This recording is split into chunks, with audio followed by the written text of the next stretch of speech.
Hi, my name is Tylin, and I chose to do my research on the history of Blacks in advertising and media. I am an advertising and public relations student. I am also African American, so I thought this would be an extremely interesting and relevant topic to look into. Throughout these slides, I will also use my experiences to give you all a more personal perspective to experience because I feel that will help you understand the information more. So let's get started. So, this is kind of like a skeleton of what I'll be going through. So from the first slides, it will be the timeline history of Blacks in advertising. Second slide, when did it all start? Third slide, the introduction of the race concept. Slide 4, the effects of negative Black images. Slide 5, cultural appropriation. Slide 6, modern day images of Blacks. Slide 7, conclusion, and then I will end with a thank you. And in between these slides, there will also be clips, only a few, just because I think other people can explain what I want to say in a more compelling and interesting way. So, to get started, after the Civil War, racial tensions were extremely high.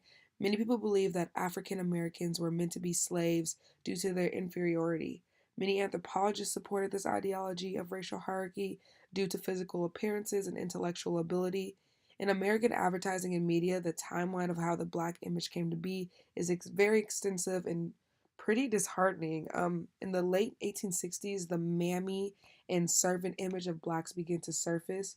This was kind of like, to me personally, a neo-slavery for many whites. Though they weren't slaves, they were still portrayed as servants to white families. In the 1940s, we see a shift in the Black image. Black images um, were still portrayed as servants, but we do see a shift in the way, but Blacks still needed whites to progress within society, if you can see above at the examples that I provided. And in the 60s, during the civil rights era, advertisers began targeting Black consumers in their ads. Some front runners for that were McDonald's and Coca-Cola. They really started placing Black people within their advertisements because they want the Black consumer to really resonate with the people they see on screen in order for them to buy their products. But many ads still in that era still suggested that in order for Blacks to be successful, they must aim to be more white. In the 90s, there was still some controversy over ads reintroducing the mammy image, and we start to see the white savior complex. You know, those really sad commercials with starving African children, normally led by a white woman who is asking for you to give the money. And with those advertisements, it's a very false portrayal of African and Black bodies. Not everyone in Africa is poor. There's a lot of people in America who need help as well. It's not always starving Black children. And those images really reinforce that Blacks need whites in order to progress in the world. And finally, in modern times, cultural appropriation is finally being recognized, and people are beginning to hold other people accountable. And I'll get more into cultural appropriation later into the presentation. So I've placed a reel here full of ads and cartoons that were shown in the 20s and 30s.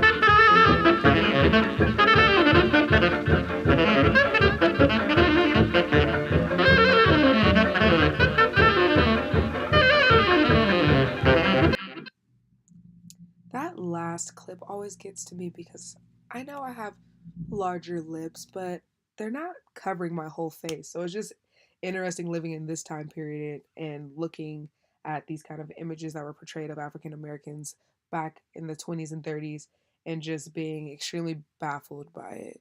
But going on to the next slide, when did it all start? Blacks have always been advertised. When people think of blacks in advertising, they think of kind of, you know, the white eyed, big lips, eating watermelon, eating fried chicken. But no, blacks were a part of advertising when it first came around. being advertised for sale during slavery or to be captured if they were runaways. And like I expressed, in the post Civil War era, racist images of blacks began to appear for the entertainment for whites. Negative images of coon Negroes, mammies, Uncle Ben, and servants help aid to white consumerism. The negative images of blacks represented how whites imagined blacks and were created by white people. So a lot of these images that we see on screen and television content and movies are the idea, are what whites see black people as being, and that kind of gives them safety to know that, hey, these people are subservient to me and they're inferior to me. And making these images prevalent within media um, really can put some ingrained stereotypes that affect us socioeconomically, and we still feel those effects today. These images, like I said, help create stereotypes of the black community that continue to allow the white population to feel superior to blacks. And these stereotypes affected blacks not only socially but economically as well. And here are some print ads from the post Civil War era. You can see some instances of blackface and some ads reinforcing inaccurate depictions of blacks that aided to how society views us as a whole. So, in the scientific racism realm, looking back at all the lecture slides that the professor has given us, um, and kind of looking through those works that were created during these time periods, the top three that kind of stood out to me that really focused on the physical appearances and how that relates to racial hierarchy really stood out to me. Crania Americana by Samuel Morton. In this work, he believed that larger schools meant larger brain sizes, and he suggested that larger cranial size means more intellectual ability.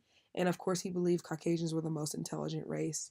I know his measurements were skewed to support his claims, and I don't know, people didn't really fact check back then. So you like to hear what you want to hear, pretty much. And so a lot of these ideologies were accepted. Um, on the Natural Variety of Mankind by Johann Friedrich Blumenbach, he focused on the degenerative hypothesis, human origins, and he was a follower of Carolus Linnaeus. Um, he believed that non Caucasians, so people as myself, were degenerative Caucasians and believed that all races could return to being white. So, this was the idea that Caucasians were at the top of the hierarchy, and everyone after that used to be white, but they have turned into other races. And so he had this idea that they could return to white if they worked really hard. And he based his ideas on physical characteristics. And then lastly, Petrus Camper was the, pioneer for facial angle measurements.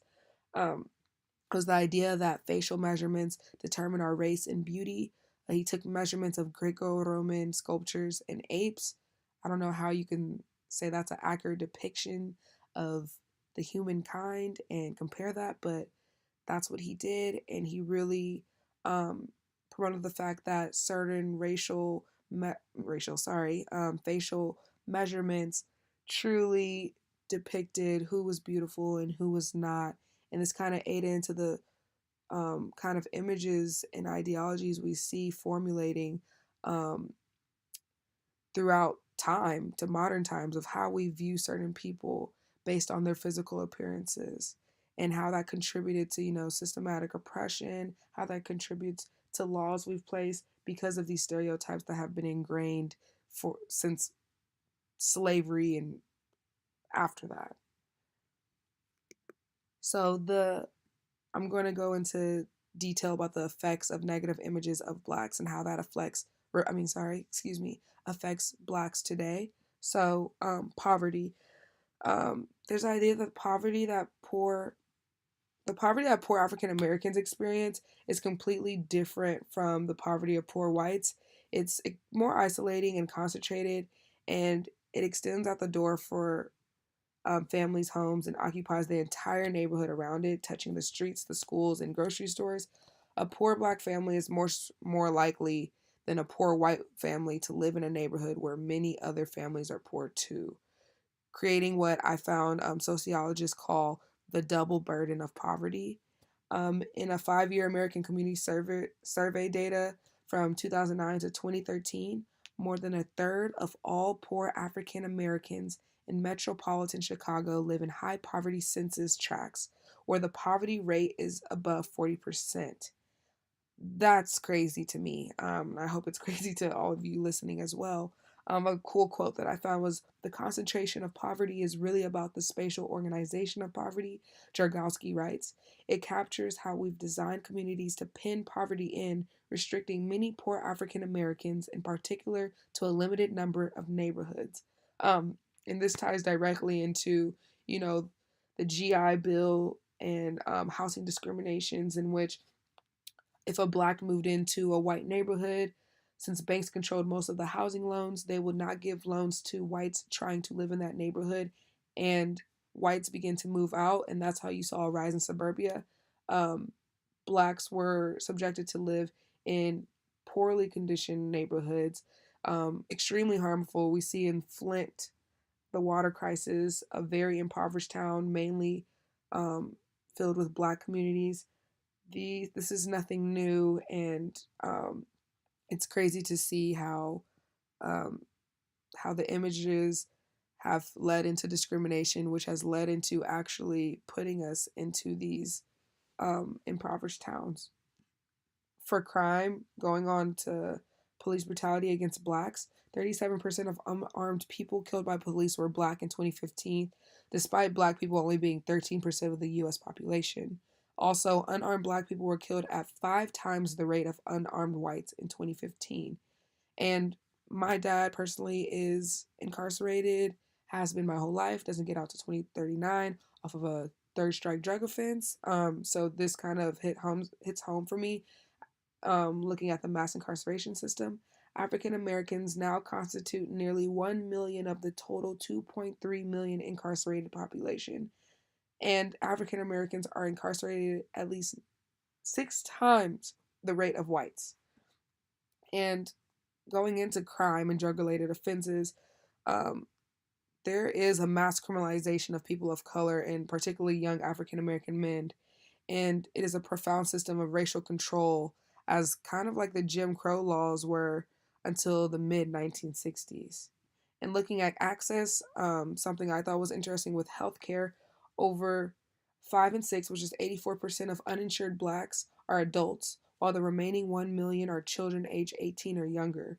And also looking at education, black students are more likely to be held back.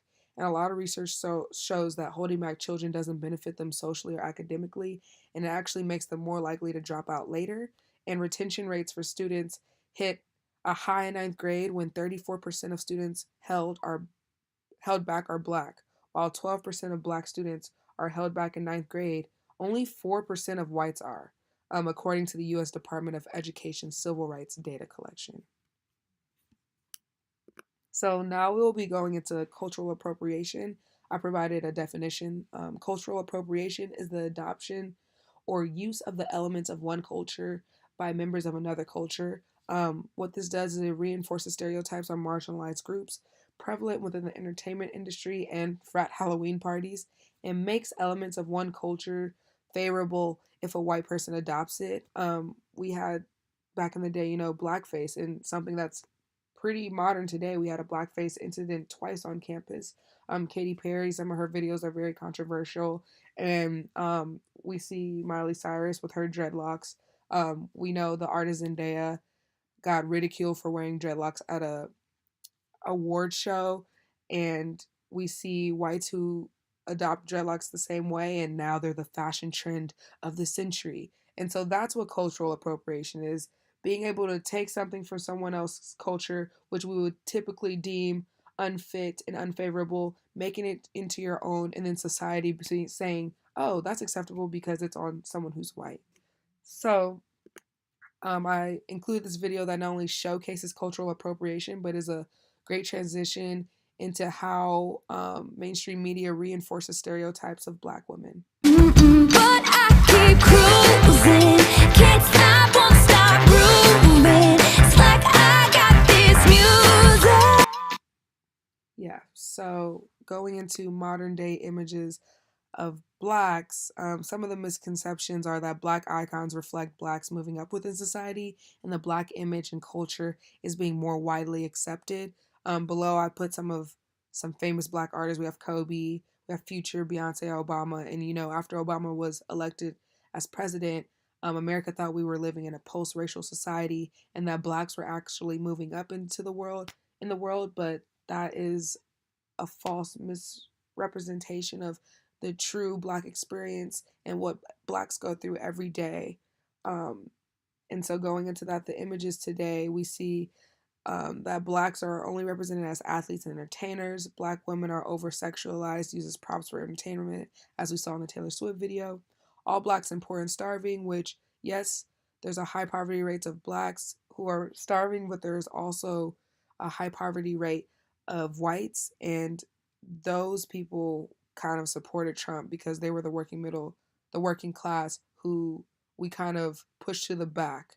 Um, Going off of that, blacks are still overly criminalized in mainstream media and portrayed as such on TV and in movies. Still, casting of blacks are, the help. They're normally drug dealers, thugs. They're never in roles that a lot as being a black person we would want to look up to, and that's another issue that we can get into, but not today because we only have so much time. But here's a video from an actress from the show Blackish. Her name is Tara Shashidi, and she does a great job at explaining how the media perpetuates black stereotypes. My social media to blame my relatives for terrorism upon learning that I'm Iranian. Herein lies the problem. Oftentimes, these narratives are supported by fictional stories of characters from hundreds of shows that grace your screen at any moment of the day. Many shows consciously and unconsciously perpetuate stereotypes by creating characters or casting people based on what a few in power seem to deem as believable. So if a black man is always cast as the drug dealer but rarely as the righteous, successful businessman, the conclusion is that it is not believable for a man of color to be inherently good or successful or on the side of righteousness. Good, bad, or indifferent, TV helps. Yeah, so I felt like she really summed up about how television and advertising has a social responsibility to uphold the black image because we have already such a burden of constantly defending our image on a daily basis, and it gets tiring. If you're going to use us for your casting, if you're going to use us to represent the black community, at least have the decencies to put us in a good light so we can be role models for our youth. So in conclusion, it is important, kind of like some tips to give you guys, it is important to see how images today affect those around us. Also, do we all subtly contribute to stereotype without knowing? Just because I'm a person of color, I'm not exempt from making mistakes. I'm making mistakes all the time and I have a lot to grow from. And I think I make mistakes and I think I do stereotype a lot of people. And so we need to self-reflect and kind of work on that as a whole. And also, negative images form from ingrained discrimination and racism. As we saw, these images didn't just come out of nowhere. These are stereotypes that have been placed since slavery till today, and they're still ingrained within our government, our television content, how we view the people around us.